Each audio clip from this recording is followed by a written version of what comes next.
Hello friends, welcome back once again. Friends, पिछले class में हम लोगों ने जाना था कि बायोटेक्नोलॉजी क्या होता है, कैसे होता है, जीन क्लोनिंग कैसे बनती है। सारी बातें हम लोग पिछले क्लास में जाना था। आज की क्लास में हम लोग जानेंगे कि बायोटेक्नोलॉजी का यूज अर्थात कि इस्तेमाल हम कहाँ कहाँ करते हैं और बायोटेक्नोलॉजी के यूज से हमें क्या फायदे होते हैं, इनके बारे में आज की क्लास में हम लोग देखने वाले हैं। सीधे शब्दों में कहें तो बायोटेक्नोलॉजी का उपयोग, बायोटेक्नोलॉजी का उपयोग, टेक्नोलॉजी का उपयोग। अब जरा एक बात का गौर कीजिए, एक बात पे ध्यान दीजिए कि बायोटेक्नोलॉजी का उपयोग कहाँ करेंगे। सीधी सी बात है कि बायोटेक्नोलॉजी मतलब तकनीक है। अब तकनीक का प्रयोग हम जब भी करते हैं, वो भी बायो का टेक्निक है, तो इसमें जब भी हम बायोलॉजी की तकनीक का इस्तेमाल करेंगे तो क्या करने के लिए करेंगे? अपने जिंदगी को आसान बनाने के लिए करेंगे, आसान बनाने के लिए। ठीक है, शरीर को और कंफर्ट करने के लिए करेंगे, ज्यादा फायदा प्राप्त करने के लिए करेंगे। यही सब मेन कारण है जिनके लिए हम बायोटेक्नोलॉजी का इस्तेमाल करेंगे। ठीक है, हमें क्या फायदा मिले, हमें नुकसान की कमी हो और फायदे अधिक हो, इस काम के लिए हम बायोटेक्नोलॉजी का इस्तेमाल करेंगे। अब बात आती है कि बायोटेक्नोलॉजी का अगर इसलिए इस्तेमाल किया जाता है तो वो कौन कौन से चरण है, कहा जिन चरणों में हम इनका यूज चाहे तो कर सकते हैं। तो कहता क्या है कि अगर बायोटेक्नोलॉजी, अगर इस तकनीक का आपको अगर इस्तेमाल करना है तो पहले आपको क्या करना पड़ेगा, पहले आपको क्या चाहिए, जैसे क्या फायदे आपको इन चाहिए, उसके अनुसार आपको एक लिस्ट बनाना पड़ेगा। जैसे मान लीजिए कि आपके पास एक पौधा है, मान लीजिए एक पौधा है और पौधे में आपको लंबाई ज्यादा चाहिए, ज्यादा लंबे पौधे चाहिए, ज्यादा पैदावार यानी कि ज्यादा प्रोडक्शन देने वाले पौधे चाहिए। ठीक है, ये ज्यादा चाहिए। तो जो भी चीज हमें चाहिए एक्स्ट्रा उस पौधे के, वैसा हमें करना पड़ेगा, वैसा ही हमें जीन इसके अंदर ट्रांसप्लांट करना पड़ेगा, वैसा ही जीन ट्रांसप्लांट करना पड़ेगा। तो हमें क्या करना पड़ेगा, अर्थात कि बायोटेक्नोलॉजी इस पे डिपेंड करेगा कि हमें बेनिफिट क्या चाहिए। जैसे मान लीजिए पैदावार हमें अधिक चाहिए, अर्थात प्रोडक्शन हाई लेवल का चाहिए, प्रोडक्शन हाई लेवल का चाहिए, तो हमें इससे चेंजेस करने पड़ेंगे। हमें पौधे की लंबाई ज्यादा चाहिए, अर्थात लेंथ की इंक्रीजमेंट करनी है, तो लेंथ इनहेंस करने के लिए हमें फिर वैसा जीन चाहिए। हमें क्या चाहिए कि हाइट ज्यादा हो गई है, हमें हाइट को थोड़ा कम करना है, तो लो हाइट वाला हमें चाहिए, लो हाइट का चाहिए। तो ये सभी चीजें हमें ज्ञान करनी पड़ेगी कि हमें बायोटेक्नोलॉजी से फायदे क्या लेने हैं। जैसे एक दुकान है, दुकान में सब कुछ अवेलेबल है, एक होटल है, सारे खाने अवेलेबल है, एक बफे सिस्टम है जहां पे सब कुछ अवेलेबल है। अब आपको क्या चाहिए वही चीज आप लीजिएगा। तो जिस उसी प्रकार से जो क्वालिटी, जो गुण हमें चाहिए, जिसकी जरूरत हमें है, सिर्फ वो चेंजेस करने के लिए हम बायोटेक्नोलॉजी का यूज करेंगे। तो बायोटेक्नोलॉजी को यूज करने से पहले हम पहले अपनी क्वालिटी को जज करेंगे कि हमें चाहिए क्या, हमें फायदे क्या चाहिए, और उसी के अकॉर्डिंग हम क्या करेंगे, बायोटेक्नोलॉजी का यूज करेंगे। हालांकि बायोटेक्नोलॉजी डायरेक्टली कहीं पर भी काम नहीं करता है। इसमें क्या होता है कि बहुत सारी ऐसी क्रियाएं होती है जो उत्प्रेरक की तरह भी काम करती है। किसकी तरह काम करती है? उत्प्रेरक की तरह। जैसे मान लीजिए कि आपके बॉडी के अंदर कोई चेंजेस करने, जैसे आपकी लंबाई बढ़ानी है, तो लंबाई बढ़ाने के लिए आपको क्या करेगा, यह उत्प्रेरक का काम करेगा, बॉडी के अंदर हार्मोन सिक्रेशन को बढ़ा देगा। अब ये हार्मोन्स क्या करेंगे, आपके वृद्धि को बढ़ा देंगे। तो बताइए, डायरेक्ट क्रिया में तो भाग नहीं लिया, लेकिन हार्मोन्स को ये क्या कर दिया, एक्टिवेट कर दिया, और ये हार्मोन्स आपके लेंथ को बढ़ा दिया।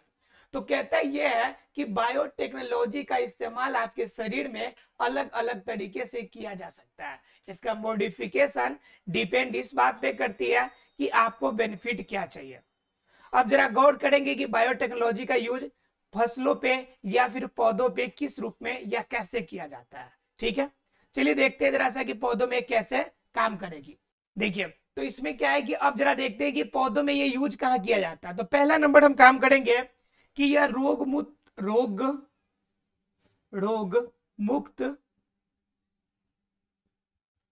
मुक्त पौधों के निर्माण में। अब देखिए, जो पौधा हम लगाते हैं खेतों में, तो उनमें बहुत सारे रोग उत्पन्न हो जाते हैं, बहुत सारे सूक्ष्मजीव एक्टिव हो जाते हैं, इनके ऊपर बहुत सारे सूक्ष्मजीव कार्य करने लगते हैं, और इन सूक्ष्मजीवों की वजह से आपको बहुत सारे अलग अलग प्रकार के रोग हमें देखने को मिलते हैं। तो हम क्या करेंगे कि हम बायोटेक्नोलॉजी का इस्तेमाल करेंगे, और जो भी जीन आपका सूक्ष्मजीव के प्रभाव में मेनली पड़ता है, जिनकी वजह से आपके यानी पौधों के अंदर कोई रोग उत्पन्न होता है, उस जीन को हम क्या करेंगे, जीन कटिंग के माध्यम से, यानी कि प्रतिरोध एंजाइम के माध्यम से, प्रतिरोध वाला जो एंजाइम है उस एंजाइम के माध्यम से उसको कटिंग करके बाहर कर देंगे। इसके माध्यम से हम लोग क्या करेंगे, डीएनए का कटिंग करेंगे, अर्थात कि जीन का कटिंग करेंगे, और डीएनए कटिंग करके हम जीन को बाहर निकाल लेंगे। किसको बाहर कर देंगे, जीन को बाहर कर देंगे। अब जीन बाहर होगा तो जिस भी जीन के अंदर, जैसे पूरा ये बॉडी है, ये देखिए पूरा बॉडी का हिस्सा है, ठीक है, पौधे की पूरी बॉडी है।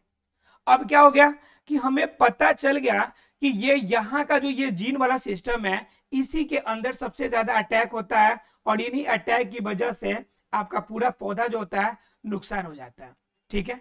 अब जिन भागों में यह रोग होने की ज्यादा संभावना है, हम सिर्फ क्या करेंगे, उसको डीएनए कटिंग अर्थात कि जीन कटिंग कर देंगे, जीन कटिंग करेंगे, और जीन कटिंग करके सिर्फ क्या कर देंगे, इस वाले पार्ट को हम काट के अलग कर लेंगे। तो यह डीएनए कटिंग का जो सिस्टम है, यह हमें क्या कर देगा, रोग मुक्त पौधे प्राप्त करने में हमारी मदद करेंगे।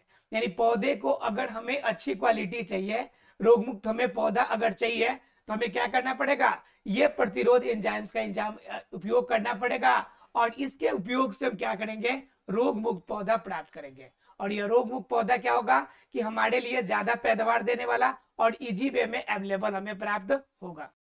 तो देखिए, तो एक तो हो गया आपका रोग मुक्त निर्माण, यानी रोग मुक्त पौधा जो बनेगा उसका बात हो गया।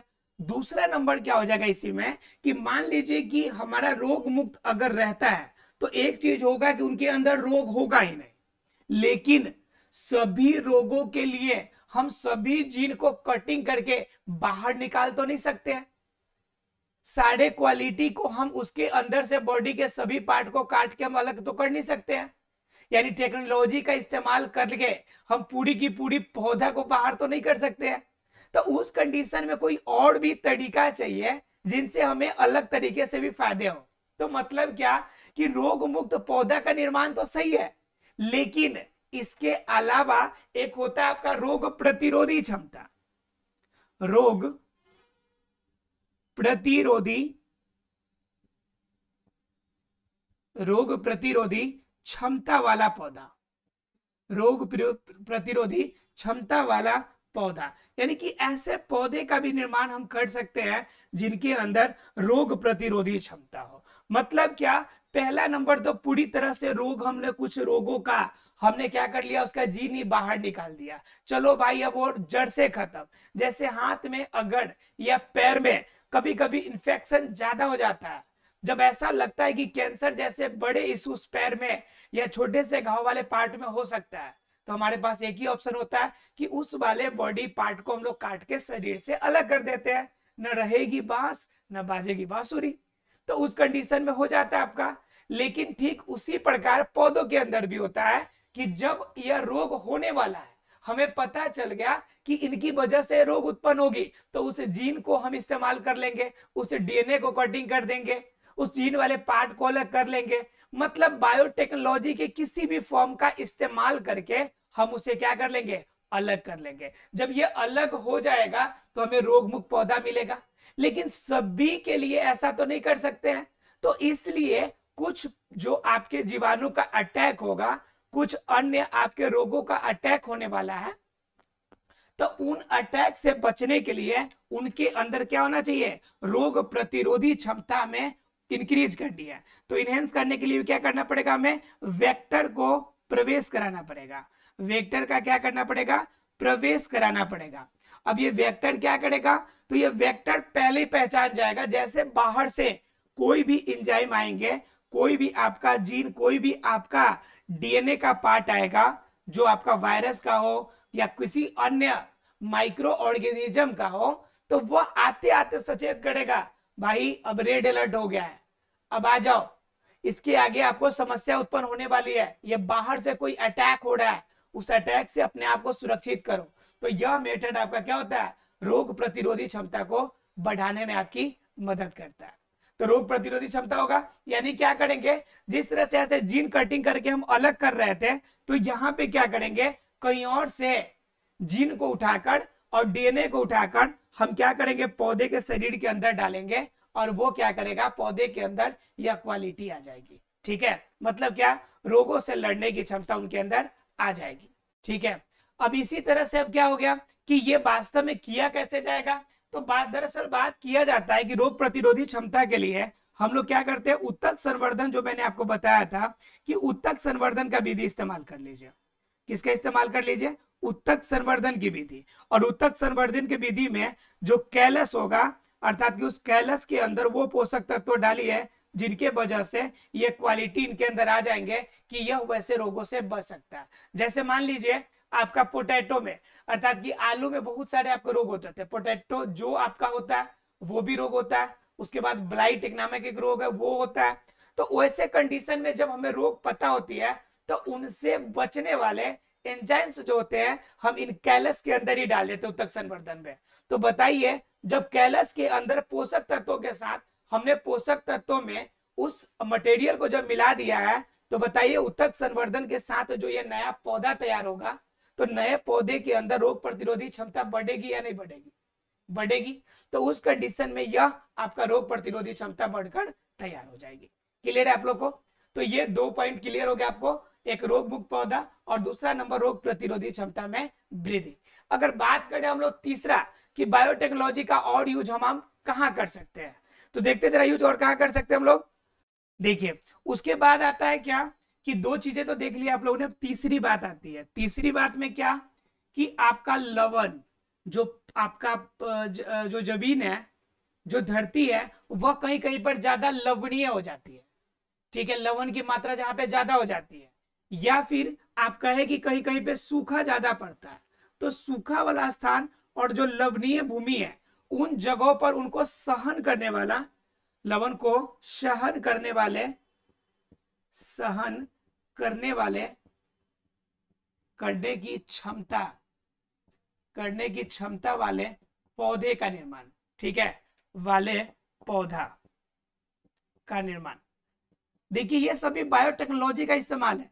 अब देखिए लवणीय है और सूखा जहां पे ज्यादा पड़ रहा है, सूखा पड़ रहा है जहां ज्यादा, वहां पे क्या हो जाएगा कि वाटर के अवेलेबिलिटी कम हो जाएगी, वाटर की उपलब्धता क्या हो जाएगी, कम हो जाएगी। और जहां पे वाटर की उपलब्धता कम हो जाएगी मतलब पोषक तत्व तो हमें कम से कम मिलेगा, पोषक तत्व तो हमें कम मिलेगा, क्योंकि पोषक तत्व तो हमें किस में आएगा, पोषक तत्व जो आता है वो आयन के रूप में आता है।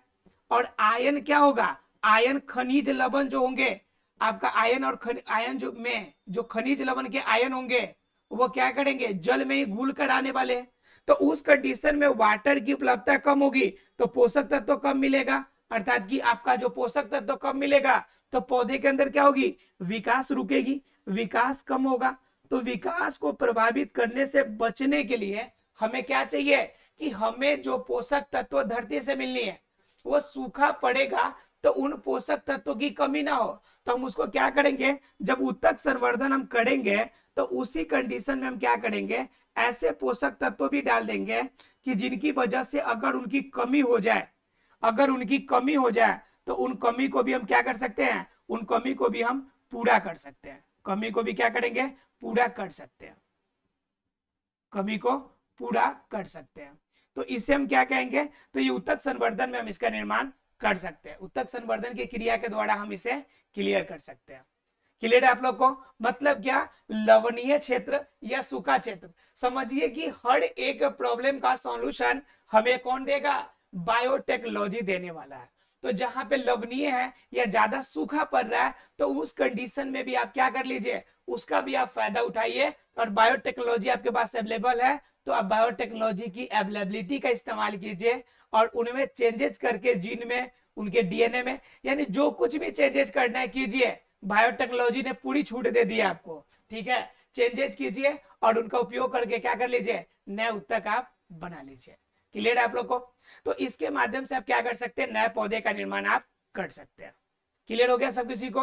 अर्थात क्या, ये आपका सबसे बड़ी बेनिफिट और सबसे बड़ा फायदे वाली बात हो जाएगी। तो ये तीसरा था। अब देखिए चौथा क्या है, ठीक है, चौथा देखिए तो अब क्या है कि अब चौथा होता है कि तीव्र गति से आपका तीव्र सूक्ष्म विकास, सूक्ष्म वृद्धि। मतलब क्या, आप चाहे तो चौथा इसका बेनिफिट क्या उठा सकते हो,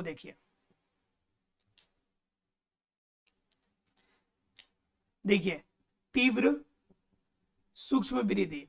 अब मतलब क्या कि आपको अगर तेजी से विकास चाहिए, आपको ज्यादा से ज्यादा पैदावार कम समय में चाहिए, कम समय में ज्यादा पैदावार, पैदावार का मतलब होता है प्रोडक्शन, ध्यान रखिएगा।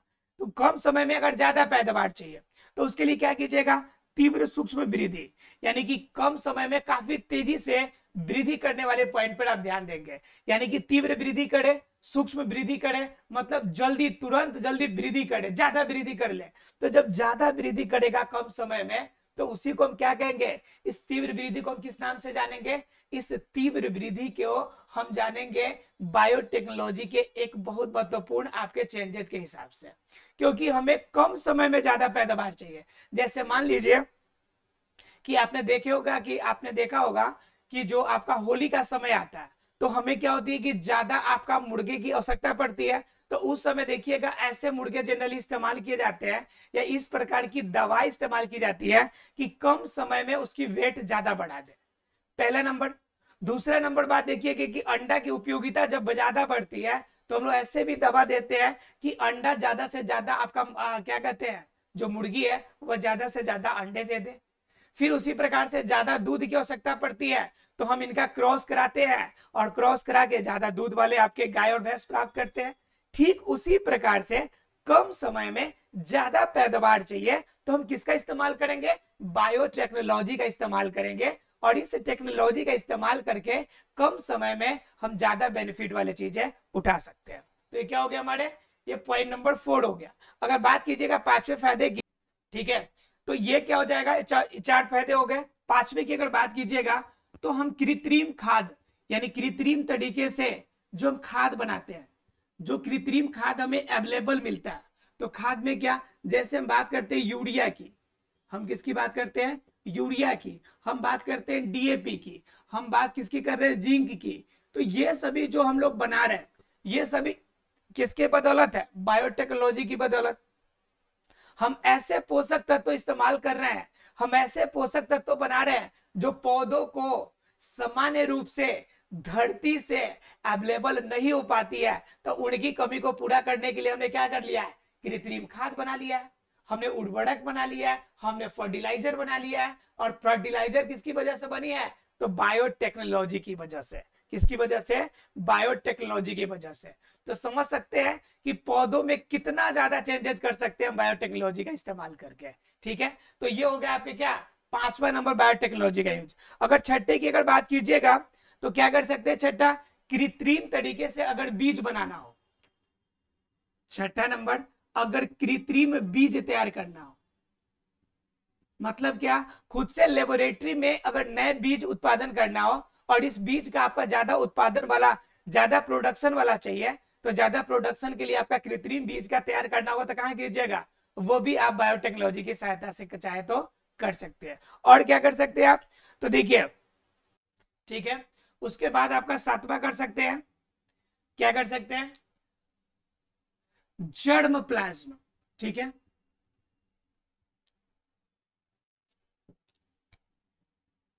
जर्म प्लाज्म का उपयोग, यानी कि जर्म प्लाज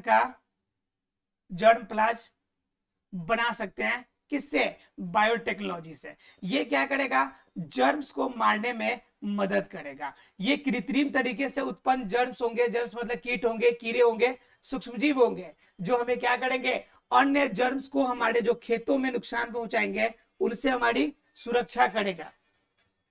ठीक है, देखिए तो इसमें क्या है आपका कि जर्म प्लाज्म का मतलब होता है कि जर्म्स जो होते हैं आपके कीड़े कीट होते हैं। लेकिन जर्म का यहाँ पे जो मतलब है ये है कि जैसे मान लीजिए कि कोई बीज है और बीज के नव जो उत्पन्न बीज है उस बीज को अगर भंडारित करें हम, अगर इकट्ठा करें तो भंडारण करने में वो तुरंत खराब हो जाते हैं। तो इस भंडारण से बचने के लिए आपका बीज खराब ना हो इसके लिए हम जीव प्लाज्म को ऐसे कैलस में डालते हैं, ऐसे कैलस में डालते हैं, ऐसे पोषक तत्वों वाले क्षेत्र में डालते हैं जहां पे क्या करें, इनको उपयुक्त पोषकता, नमी एवं पानी की कमी की पूरा किया जा सके, प्रॉपर तरीके से वायु प्राप्त हो सके।